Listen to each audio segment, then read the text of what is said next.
Recuerda visitar la página en Facebook de Responsabilizarse y el portal web de Voz TV para estar actualizado con lo que ocurre en el mundo de los negocios y la responsabilidad social. Todas las empresas dicen que lo más importante para ellos, después de sus trabajadores, normalmente son los clientes porque son los que generan los ingresos. Hay algunos que tienen primero a los clientes antes que los trabajadores, pero siempre son vitales estas dos áreas. ¿Por qué es importante que las empresas no descuiden el área de resolución de quejas? Porque vemos que cuando un cliente se siente insatisfecho puede afectar seriamente incluso la imagen de una compañía. Creo que es muy importante el tema que estás tocando, el tema que estás planteando, con independencia de los equilibrios sobre las prioridades que puedan haber dentro de una empresa. Lo cierto es que la razón de ser son los clientes, la razón de ser de un negocio son los clientes. Por tanto, un cliente insatisfecho es un gran riesgo y es inaceptable para una empresa.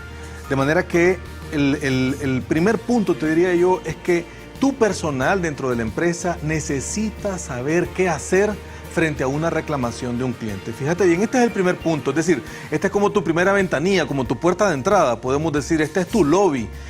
Cuando un cliente llega y dice, no estoy satisfecho porque me ha pasado esto, o con este producto no estoy conforme, y los empleados de la compañía no saben qué hacer, no saben cómo manejar la situación, ya tenés un segundo problema que resolver. Porque el primer problema fue el problema de la insatisfacción, ¿verdad? Ese fue el primero. Ahora se sumó un segundo. Y el segundo problema que se ha sumado es que se le ha dado un tratamiento inadecuado a la reclamación que tiene el consumidor. ¿Me explico? Entonces el primer punto es, si vos entrenás, ¿verdad?, a los empleados de la compañía para que ellos rechacen las peticiones de reclamo, ¿verdad?, las reclamaciones, entonces estás muy mal en materia de atención de reclamos de consumidores, de un enfoque basado en el cliente, etcétera, ¿no? Así es que lo primero que yo te diría es, como recomendación para las empresas, ¿verdad? Número uno, que debe haber una cultura de atender el reclamo. Un trabajador no puede sentir que no sabe qué hacer. Si hay un reclamo, hay que atenderlo. La primera cuestión. Y ofrecer soluciones. Claro, y buscar una solución. Ese es lo primero. Y lo segundo es que necesita entrenamiento para atender reclamos. Porque vos no atendés un reclamo sin saber cómo resolverlo, ni sin saber qué es lo que dice la ley, ni sin saber qué es lo que dicen las garantías que tiene el producto, por ejemplo, si fuese un producto que tu cliente ha comprado. Entonces, para eso vos necesitas un entrenamiento, necesitas saber qué dice la ley, cuáles son los derechos del consumidor, cuáles son las obligaciones que tienen ustedes como compañía, qué plazos, qué tiempo deben darse pues para encontrar una solución, y tiene que tener entonces no solo ese conocimiento, sino además el entrenamiento adecuado para poder encarar el asunto. Ahí vos comenzaste a tener una atención diferente del reclamo y por tanto un nivel de satisfacción. Hay muchísima gente que ha entrado, ¿verdad?, en un establecimiento a hacer un reclamo y han salido felices y contentos. Así es. Y algo muy importante que usted mencionaba, están de por medio los derechos del consumidor. Si bien la responsabilidad social empresarial va más allá de lo que exige la ley, ¿qué es lo que establece, por ejemplo, aquí en Nicaragua la legislación referente a los derechos de los consumidores, específicamente cuando existe alguna insatisfacción? Bueno, en primer lugar, hay que decir que todo consumidor tiene derecho a manifestar su inconformidad con lo que se le ha ofrecido y no se le ha cumplido, ¿verdad? Es decir, tiene un derecho de reclamo. Ese derecho de reclamación, que digamos es el derecho más básico, es el derecho de decir, esto que me han vendido no es lo que me prometieron, lo que yo he abierto no es lo que me dijeron, lo que he encontrado no es el servicio que me prometieron, no funciona, no sirve, no estoy satisfecho.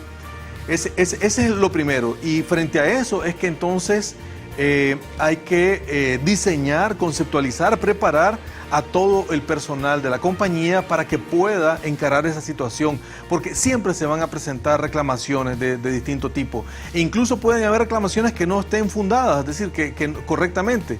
Son reclamaciones que el consumidor cree que tiene un derecho que probablemente no tiene, ¿no?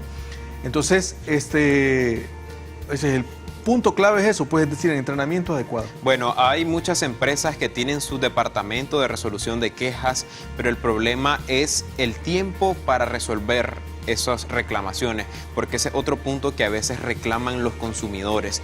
Me dicen, me van a dar respuesta, pero pasa mucho tiempo. ¿Cuánto consideramos, aunque yo sé que no es una ley, debería ser el tiempo prudencial para darle una respuesta a un cliente? Claro. Bueno, muy bien lo que has planteado. Ahora, antes de eso, déjame decirte una cosa que no terminé de contestar de tu pregunta anterior porque estaba pensando en ella. Decías, hay una legislación de consumidores, ¿verdad? Y la responsabilidad social es mucho más que lo que la legislación establece. Sí, estamos totalmente de acuerdo. Justamente por eso el área de consumidores, el área de consumo, los asuntos con consumidores son un área donde las empresas tienen la oportunidad de desarrollar una gran cantidad de iniciativas que la ley no les obliga, pero que ellos pueden hacer para lograr niveles de satisfacción muchísimo más altos de sus consumidores, de manera que el prestigio que adquiera su establecimiento, su marca, sea muy superior, ¿verdad?, al que ellos lograrían cumpliendo única y exclusivamente lo que la ley dice. ¿Me explico? Entonces, al final, el prestigio repercute sobre tu marca, ¿verdad?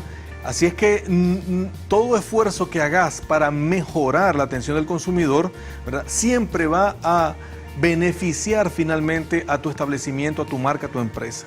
Y volviendo al tema de los plazos, lo primero que hay que decir es lo siguiente: todo consumidor, ¿verdad?, cuando quiera plantear una reclamación, lo conveniente, lo adecuado, lo que la ley dice es que debe hacerlo primero ante la empresa, el establecimiento comercial o el que sea que le ha brindado el producto, el bien, el servicio, ¿no? Es decir, ese es lo primero.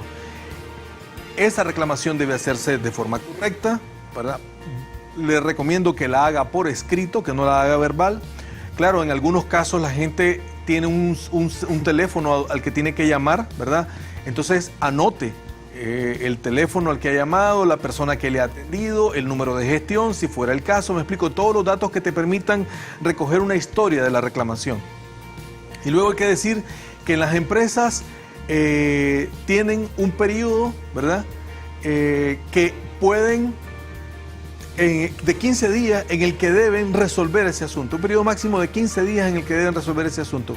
Y si no lo resuelven en ese periodo de 15 días, el asunto puede pasar al área administrativa de reclamaciones. Así es que el consejo es: no acumule reclamaciones. Las reclamaciones se resuelven inmediatamente, en el mismo momento si es posible. Dote de autoridad a las personas, ¿verdad?, que están al frente de las áreas de reclamación para que puedan resolver los asuntos.